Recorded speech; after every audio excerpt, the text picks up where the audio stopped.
I'm Antonio, and this is my coffee shop, DAYJOB. We've been here for about, just over 2 years now. We're focusing on bringing great coffee and food and snacks to the local area and people that are working nearby. We chose to avoid single-use plastics from opening. We didn't have any, and we've managed to avoid all polystyrene plastics. We started with things like paper straws, which we've even managed to phase out. We're using metal straws, so they're reusable.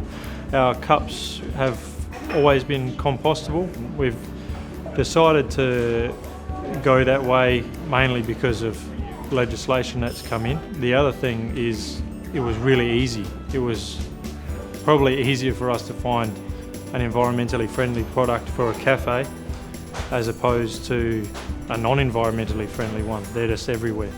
Together we can continue to lead the rest of Australia to replace the waste. For more information, supplier lists and support material, visit replacethewaste.sa.gov.au.